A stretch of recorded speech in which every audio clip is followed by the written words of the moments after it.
आज मैं आपको मोबाइल के एडिक्शन के बारे में कुछ प्रैक्टिकल चीजें मैं आपको बताने की कोशिश करूंगा कि मोबाइल हमारी जिंदगी के लिए कितना खतरनाक है और कितना जरूरी है। हम मोबाइल को किस तरह यूज कर सकते हैं। मोबाइल को ज्यादा यूज करना, हर वक्त मोबाइल को एक जिगर के टुकड़े की तरह अपने साथ में रखना, मस्जिद में जाना तो मोबाइल को लेकर जाना, कहीं ट्रैवल कर रहे हैं तो वहां भी मोबाइल देख रहे हैं, रात में लेटे हुए हैं फिर भी मोबाइल देख रहे हैं, तो मोबाइल हमारे लिए बहुत खतरनाक चीज है।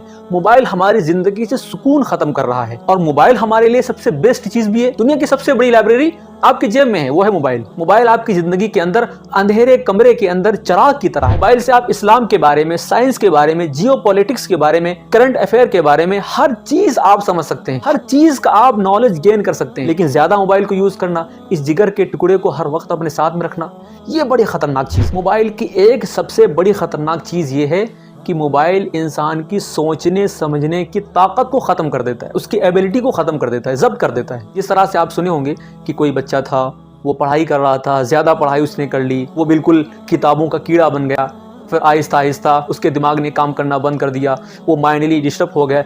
इसी तरह से ज्यादा मोबाइल चलाने वाला शख्स, ज्यादा मोबाइल को यूज करने वाला इंसान, वो माइंडली डिस्टर्ब हो जाता है, वो डिप्रेशन का शिकार होता है। वो अपनी फोटो को इंस्टाग्राम के ऊपर डालता है, अपलोड करता है, लाइक्स नहीं आते, व्यूज नहीं आते, फिर वो डिस्टर्ब होता है, यार लोग मुझको पसंद नहीं करते, उसके ऊपर फिल्टर लगाता है, एक रियल लाइफ में जीने की कोशिश करता है, रियल लाइफ से हटकर रियल लाइफ के अंदर मुस्कुराना उसको पड़ता है ताकि उसको लोग लाइक करें, फॉलो करें, शेयर करें। जब ये सब नहीं होता है तो इंसान डिप्रेशन का शिकार होता है, इंसान खाना नहीं खाता, लोगों से बोलना, बातें करना बंद कर देता है, इंसान अपने फैमिली से दूर होने लगता है। आप खूब समझ लो कि अगर आपका एक बार कंसंट्रेशन खत्म हो गया, सोचने की, समझने की, गौर करने की, तवज्जो की, इसको बोलते तवज्जो करना, कंसंट्रेशन खत्म हो गया, टूट गया, फेल हो गया, तो कभी नहीं जुड़ सकता, कभी नहीं आप किसी एक चीज को गौर से समझ सकते। अगर आपको खुद अपने माइंड के बारे में पढ़ना है या फिर किसी के माइंड के बारे में पढ़ना है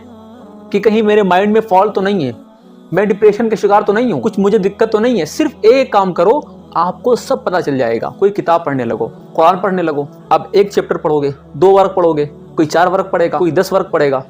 अगर आप समझोगे नहीं, उसको समझ के नहीं पढ़ोगे तो आपको नींद आने लगेगी। ये किस लिए हुआ पता है? फोन के जरिए से। मोबाइल ने हमारे सोचने और समझने की ताकत को, एबिलिटी को खत्म कर दिया है। हमारे बुजुर्ग लोग बताया करते हैं, जो हमसे बड़े हैं, वो बताया करते हैं कि इंडिया के अंदर एक मोमेंट चली थी बहुत पहले, काफी साल पहले। उस मोमेंट का नाम था लाइब्रेरी मोमेंट। उसमें होता यह था कि एक गांव के अंदर एक अखबार आता था, न्यूज़पेपर आता था, फिर उसी गांव के अंदर एक जगह होती थी, वहां पर लोग जमा होते थे।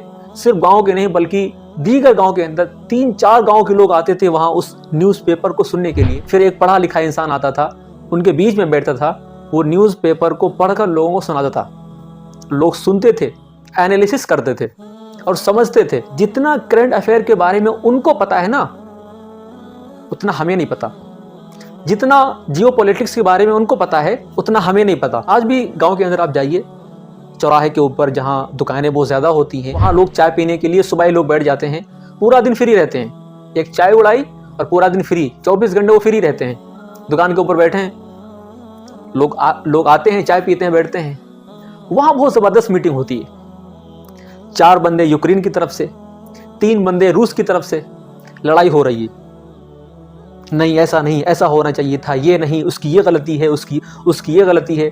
बाज़ मर्तबा उसमें लड़ाई भी हो जाती है। क्यों? क्योंकि वो स्मार्टफोन से दूर थे। वो जो चीज सुनते थे वो समझते थे।